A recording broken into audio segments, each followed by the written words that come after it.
Hello, my name is Ryan Ewens, composer of Tiraki. So I have 3 questions here to answer from SOUNZ. The first, you've talked about using single note melodies in the organ part.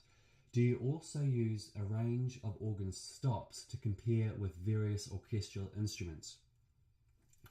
The answer to that is definitely yes.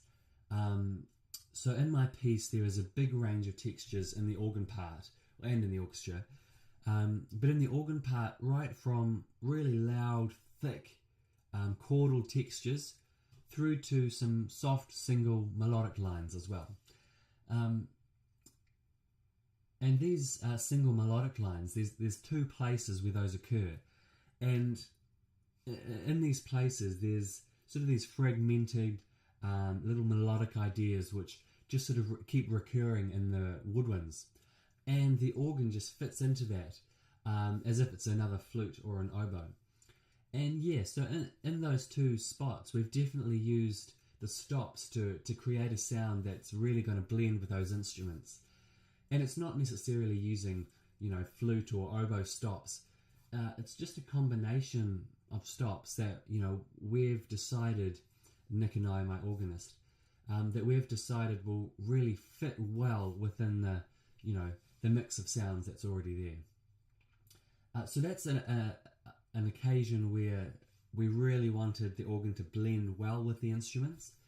But yeah, on the idea of stops, there's also some places where we've wanted the organ to really be quite different, and I know there's some places where there's sort of a very sort of pad-like homophonic texture, just a nice warm sound in the strings, and there's quite a harsh reedy sound on the organ. So yeah, so using stops, we've really been able to the organ has so many possibilities. The possibilities are almost actually endless. So we've been able to make the most of that, and create some really interesting textures within the combination of this piece with organ and orchestra. Question 2. What particular ideas did Nicholas bring to the development of the piece? So as I briefly mentioned, my organist is Nick Fawkes. By the time Nick actually came into the project, I'd already had one workshop with the Auckland Philharmonia.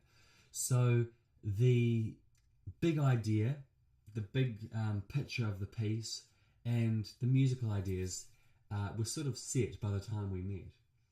So initially it was really good just to have his encouragement and support for what had already been done. But if anyone knows me, they know that I'm no organist. So really a lot of initial time that Nick and I had together was just getting my head around the organ. Everything from the special effects that it can do, the things that it can do really well, not so well, the things that are specific to the town hall organ. Of course we want the piece to be performed again, but because this is written specifically for the town hall organ, we definitely wanted to have a bit of flavour from this specific organ. So Nick really taught me a lot about the organ. Well, everything I know about the organ almost.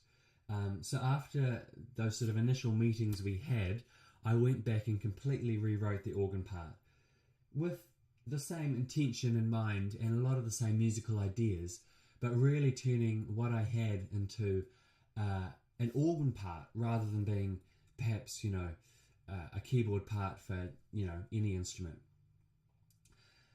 After that,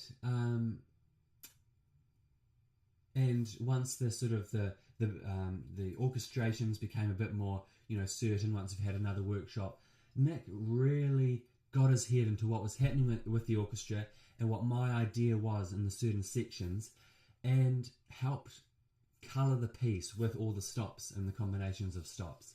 And we spent many hours of me sitting sitting on the choir stalls or down on the stage, just yelling out yes, no, yes, bit of this, bit of that, to him who's sitting up on the organ, just trying different combinations. So Nick has been absolutely wonderful, and he's a fantastic player.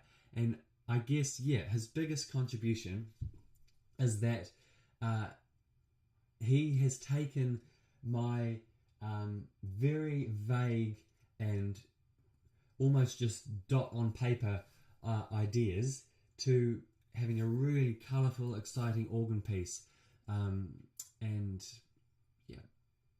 been a great partnership, I think. Question 3. What do you want listeners to take away with them after hearing the piece? Well, over the last 2 years, all of the pieces that I have written have had a certain style, a certain language perhaps, a certain feel to them. And I think that's because I really haven't been writing to impress anyone, writing to win any competitions, or writing to get a good mark in an assignment or something. I've just been writing the music that I really want to write, music that makes me happy or makes me tell the story I want to tell. So I think I've been writing real honest Ryan Ewan's music. I'm not trying to emulate something else or try to be something that I'm not. And this piece is definitely an example of that. I think it's real honest Ryan Ewan's music. And so that's what I'd firstly hope that everyone would go away thinking, that they've experienced a little bit of what goes on in my head. So that's the first thing. Second thing, it's just my piece has a programmatic element, and I should probably just mention my program note here, just to make a little bit of sense of this.